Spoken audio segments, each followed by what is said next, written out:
18 जून 1576 राजस्थान की धरती, अरावली पहाड़ों के बीच हल्दी घाटी का वो मैदान जहां कुछ ही घंटों में इतिहास खून से लिखा जाने वाला था। चारों तरफ चीखें गूंज रही थी, तलवारें इंसानों को चीर रही थी, घोड़ों के नीचे सैनिक कुचले जा रहे थे और इसी खूनी मैदान के बीच एक अकेला योद्धा मुगलों पर टूट पड़ा था, जिसके शरीर पर कई घाव थे, लेकिन आंखों में डर नहीं बल्कि आग थी, क्योंकि उसके सामने था दुनिया का सबसे ताकतवर मुगल साम्राज्य और दूसरी तरफ सिर्फ एक नाम, महाराणा प्रताप। एक ऐसा राजा जिसने भूख स्वीकार की, जंगल स्वीकार किया, लेकिन अकबर की गुलामी कभी स्वीकार नहीं की, क्योंकि कहा जाता है कि उस दिन हल्दी घाटी के मैदान में तलवारें नहीं बल्कि पिरले बरस रही थी, क्योंकि जब महाराणा प्रताप अपने चेतक घोड़े के साथ हल्दी घाटी के मैदान में उतरे थे तो 80,000 मुगल सैनिकों के हाथ कांपने लगे थे। लेकिन क्या आप लोग जानते हो कि अकबर पूरी जिंदगी महाराणा को झुका नहीं पाया? कैसे घायल घोड़े ने 5 किलोमीटर 3 टांगों पर ही दौड़कर अपने राजा की जान बचाई, और आखिर कैसे राम प्रसाद की वफादारी ने अकबर जैसे गद्दार को भी घुटनों पर ला दिया था। और आज क्यों महाराणा प्रताप का नाम सुनकर वीरता की तस्वीरें आंखों के सामने आ जाती हैं। इसलिए आज हम जानेंगे भारत के सबसे स्वाभिमानी महान योद्धा, मेवाड़ के शेर महाराणा प्रताप की उस डेडलिस्ट रिवेंज के बारे में, जो दुनिया के सामने आज भी छिपा हुआ है,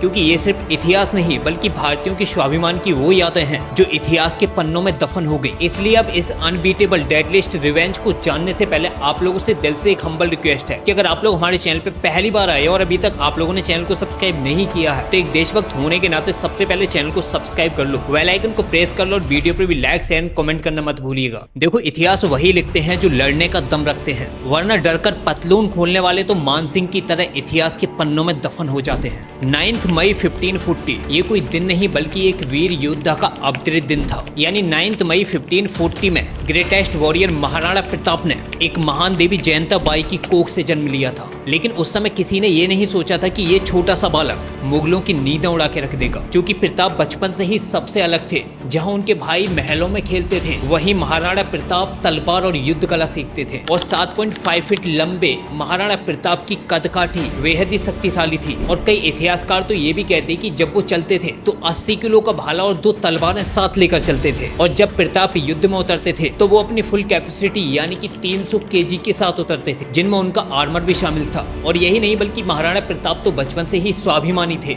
लेकिन इन सब के बीच ही दिल्ली की सल्तनत पर एक ताकत आगे बढ़ रही थी, वो थी मुगल साम्राज्य की। अकबर धीरे धीरे पूरे भारत पर कब्जा कर रहा था।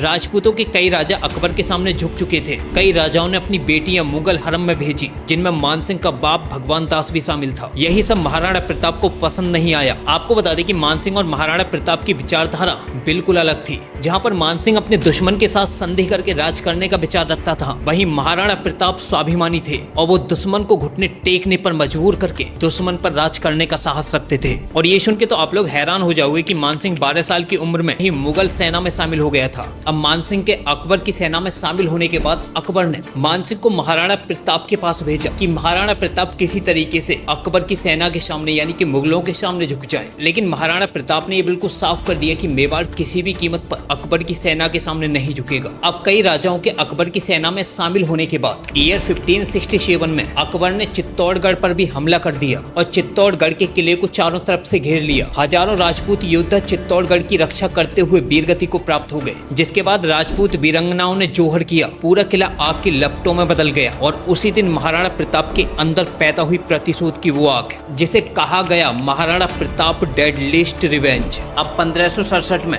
चित्तौड़गढ़ पर अकबर का कब्जा होने के बाद महाराणा ने कसम खाई कि वो मुगलों का साम्राज्य खत्म कर देंगे, और हुआ भी बिल्कुल वैसा ही। क्योंकि 1572 में जब उदय सिंह की मृत्यु हो गई तो उसके बाद दरबार में एक नया विवाद शुरू हो गया कि आखिर मेवाड़ का राजा बनेगा कौन, क्योंकि कुछ लोग चाहते थे कि जगमाल राजा बने। अब सवाल यह है कि आखिर जगमाल था कौन? आपको बता दें कि जगमाल वैसे तो महाराणा प्रताप का ही सौतेला भाई था, और वो अपनी मां रानी भटियारनी के प्रभाव के कारण उदय सिंह ने जगमाल को ही अपना उत्तराधिकारी नामित कर दिया। लेकिन दरबारियों ने जगमाल की तरह महाराणा प्रताप को ही दरबार का शासक चुना, जिससे नाराज होकर जगमाल भी मुगलों में शामिल हो गया। लेकिन मेवाड़ की जनता जानती थी अगर कोई मेवाड़ को बचा सकता है तो वो सिर्फ प्रताप है। और फिर प्रताप सिंह बने महाराणा प्रताप, जिन्होंने शपथ ली कि जब तक मेवाड़ आजाद नहीं होगा मैं चैन से नहीं बैठूंगा। और 4 साल बाद वो समय भी आ गया जब महाराणा प्रताप को युद्ध में उतरना था। महाराणा प्रताप ने अपनी सेना को तैयार किया। 18 जून 1576 इतिहास की वो तारीख जिसने हल्दी घाटी की पहाड़ियों को इंसानों के खून से लाल कर दिया। एक तरफ मानसिंह के नेतृत्व में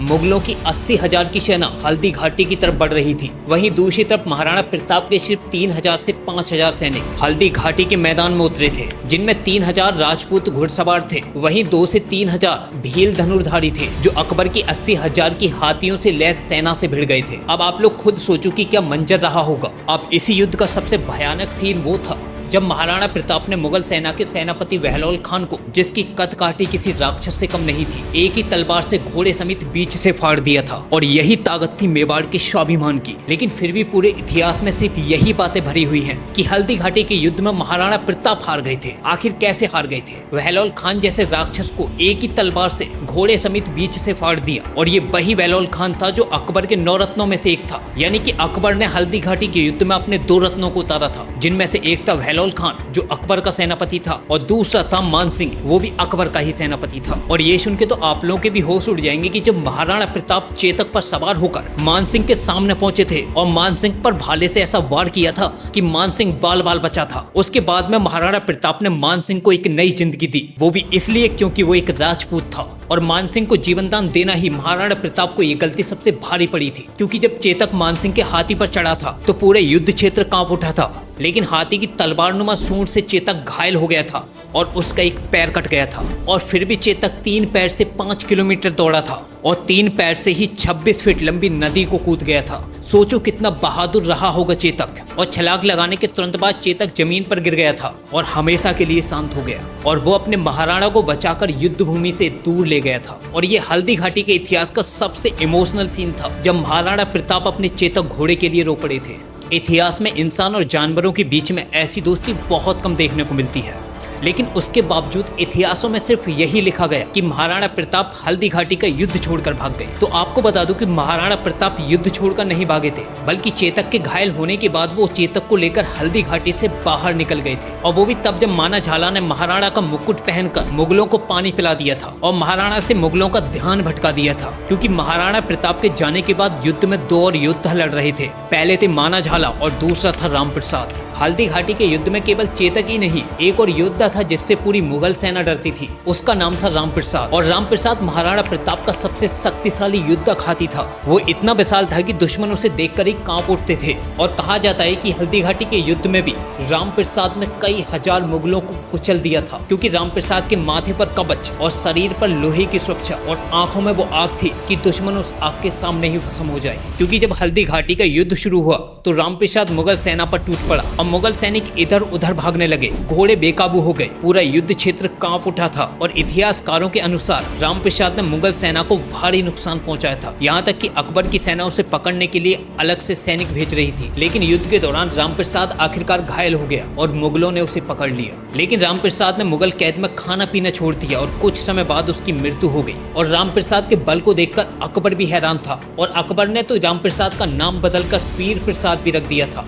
लेकिन राम प्रसाद ने मुगलों की कैद में खाना पीना छोड़ दिया। और इतिहास में शायद ये पहला मौका था जब एक हाथी भी अपने राजा के लिए आखिरी सांस तक वफादार रहा। चेतक और राम प्रसाद सिर्फ एक जानवर नहीं थे, बल्कि महाराणा प्रताप के वो योद्धा थे जिन्होंने मेवाड़ की आन के लिए अपनी जान दे दी। सोचो, अकबर महाराणा प्रताप के एक हाथी का बल नहीं डिगा पाया। और इतिहासों में लिखा गया है कि महाराणा प्रताप हल्दी घाटी का युद्ध हार गए थे। क्योंकि आप लोग खुद सोचो कि अगर महाराणा प्रताप हल्दी घाटी का युद्ध हार गए थे तो फिर अकबर ने मान सिंह को अपनी सेना से बाहर क्यों कर दिया था, क्यों अपने दरबार से बाहर कर दिया। बेशक हल्दी घाटी का कोई निर्णय नहीं निकला हो, लेकिन एक बात साफ थी कि अकबर को यहाँ पर सबसे बड़ा बैकलैश हासिल हुआ था। और यही नहीं बल्कि महाराणा प्रताप को लेकर जो इतिहास में अफवाहें फैलाई गई कि उन्होंने घास की रोटियां खाई, तो ये राजपूतों के इतिहास को बदलने की सबसे गंदी चाल थी। क्योंकि हल्दी घाटी के युद्ध से अरावली की पहाड़ियों में पहुंचने के बाद महाराणा प्रताप ने एक कसम खाई थी कि जब तक वो अपने मेवाड़ को वापस नहीं हासिल कर लेते तब तक वो सोने और चांदी के बर्तनों में नहीं खाएंगे। और यही थी स्वाभिमान की सबसे बड़ी बात। और इतिहास में तो आप लोगों ने ये भी सुना होगा कि महाराणा प्रताप के जो बेटे थे अमर सिंह, तो उनके हाथ से बिल्लियों ने घास की रोटियां तक छीन ली। अब आप लोग खुद सोचो कि जो अमर सिंह महाराणा प्रताप से भी ज्यादा बलशाली थे, जो मुगलों से एक भी युद्ध नहीं हारे, क्या उनके हाथ से बिल्लियां घास की रोटी छीन सकती हैं? ये सारी इतिहास की बातें राजपूतों को भ्रमित करने वाली हैं। क्योंकि जब महाराणा प्रताप हल्दी घाटी के युद्ध से